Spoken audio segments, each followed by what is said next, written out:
สาวซองที่น่าหักของฝนทุกคนมือนี้ฝนจะพาทุกคนไปเหินฟ้าน้ำฝนกัน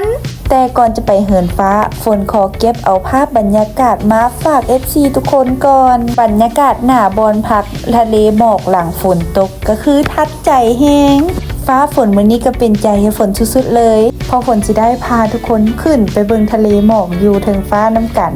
และทุกคนเห็นจุดของบอลลูนนั้นบ่นั่นแหละเป็นจุดที่เฮาจะไปขึ้นพารามอเตอร์กันที่ฝนมาขึ้นในมื้อนี้ก็มาขึ้นที่บริษัทลาวไฟอิงมีเดียเครื่องเล่นที่ฝนจะขึ้นในมื้อนี้มีชื่อว่าพารามอเตอร์หน้าตาก็คือตื่นเต้นแฮงเพราะว่าเทื่อนี้ก็เป็นครั้งแรกที่จะได้ลองตัดภาพมาทีตอนฮอดทำอิฐเนาะเฮาก็สิมาเปลี่ยนเครื่องชุดสีแดงที่ทุกคนเห็นฝนใส่เมื่อกี้นี่แหละเป็นยูนิฟอร์มที่ทั้งบริษัทเพิ่นมีไว้ให้สำหรับลูกค้าที่มาดิ่นพารามอเตอร์น้ำเพิ่นเพื่อให้มันมีความทะมัดทะแมงและการมีความสะดวกในการขึ้นบินทุกคนว่าฝนใส่ออกมาแล้วเป็นจังได๋ฝนว่าเป็นอุ้มลุ่มนี่แหละ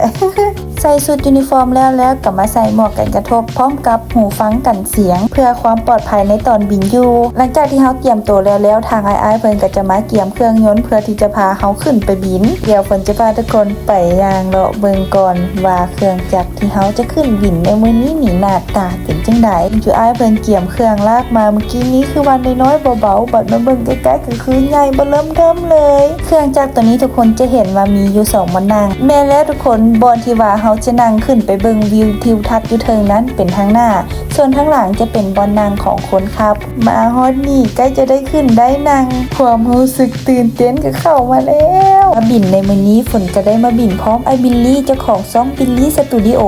ถ้าใครได้ติดตามคลิปวิดีโอก่อนหน้านี้ของฝนก็จะรู้แล้วว่าอ้ายเพิ่นเป็นไผมาฮอดนี่ก็ฮอดเวลาที่จะพาทุกคนเกี่ยมขึ้นบินแล้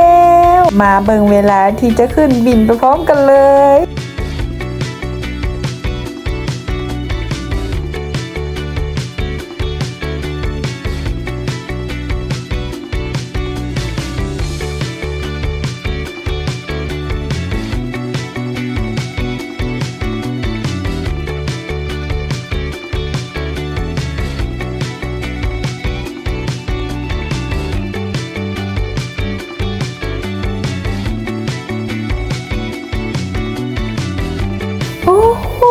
ทุกคนขึ้นมาฝนก็คือตื่นเต้นเองใจนี่หลุดไปอยู่ปลายตีนเลยจากว่าสิตื่นเต้นย้อนขึ้นมาเธอเลกหรือจักว่าสิมาตื่นเต้นกับการเห็นวิวงามๆแบบนี้และคือที่ฝนเว้าตั้งแต่ต้นคลิปมาว่ามื้อนี้อากาศเป็นใจให้ฝนแฮงเพราะว่านอกจากฝนจะหยุดตกแล้วบินขึ้นมาฮอดเทิงนี้ก็ยังมีทะเลหมอกให้ฝนได้เบิ่งน้ำอีกวิวทะเลหมอกบวกกับวิวยอดภูเขาเป็นวิวที่งามที่สุดในชีวิตฝนเลยและที่ทุกคนเห็นวิวงามๆในตอนนี้ฝนขึ้นไปก็จับทั้งโกโปรแล้วก็จับทั้งโทรศัพท์ตัวเองเพื่อจะเก็บภาพเอาบรรยากาศมาฝากให้ทุกคนได้เบิ่งกันขึ้นไปตอนแรกก็สารภาพเลยว่ามือสั่นทดอยู่บ่ว่าจะเป็นลมที่แรงต้านกับโทรศัพท์ที่ว่าจับขึ้นไปถ่ายอยู่เถิงย่านที่สุดในตอนนั้นบ่แม่นหยังเลยย่านเฮ็ดโทรศัพท์กับกล้องตกแต่ฝนก็ยังสู้ได้เอาวิวงามๆแบบนี้มาฝากให้ทุกคนได้เบิ่งกันฝนก็คือหมักสากนี้แหงเวลามีคนบินมาใกล้ๆเฮาถ่ายไปนี้คือกระเจ้าเป็นตัวการ์ตูนเลยบินขึ้นมาฮับบรรยากาศฮับอากาศที่บริสุทธิ์ซื่นอกซื่นใจซื่นปลอดขนาดมาเบิ่งวิวป่านอยู่ถึงสวรรค์เลยฮ่าฝนก็ยังบ่เคยเห็นสวรรค์แท้ๆเป็นจังได๋ถึงแล้วทุกคนแต่สวรรค์ในฝันของฝนก็คือเป็นแบบนี้เล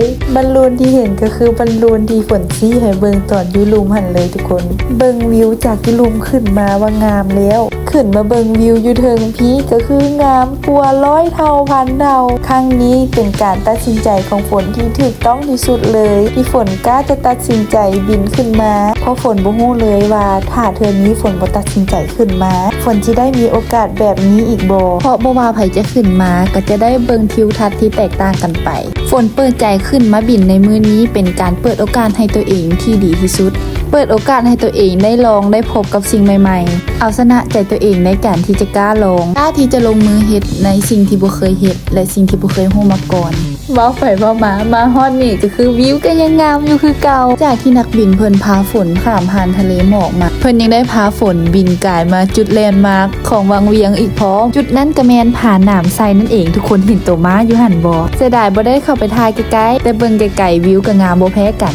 มาเรื่องผาหนามไซฝนก็ยังบ่ได้มีโอกาสที่จะปีนขึ้นไปชมวิวอยู่พุ่นเลยขอบินขึ้นมาเบิ่งอยู่พี่เอาก่อนซะเนาะจากเวลาที่บินขึ้นมาเพิ่นใช้เวลาพาเฮาบินชมวิวทั้งหมดมื้อนี้ประมาณ30นาทีได้เลย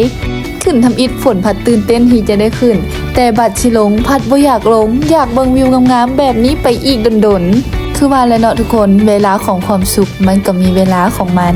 ตอนนี้เพิ่นก็ใกล้จะพาเฮาลงจอดกันแล้วบินขึ้นไปสูงๆนี่ก็คือคนละฟิลกับบินลงมาลุ่มเลยอันนี้แหละที่ฝนว่าแต่ละคนขึ้นไปจะเห็นภาพวิวที่แตกต่างกันขนาดอ้ายที่เพิ่นขึ้นไปพร้อมฝนก็ยังบ่ได้เห็นวิวเดียวกันที่ว่าฝนได้เบิงมาเฮานี่ลงจอดฮอดพื้นดินฝนขอปิดท้ายคลิปนี้ด้วยภาพบรรยากาศงามๆอีกบาทหนึ่งหวังว่าทุกคนที่รับชมวิดีโอของฝนจะมีความสุขและเอนจอยไปน้ำฝนเด้อบ๊ายบาย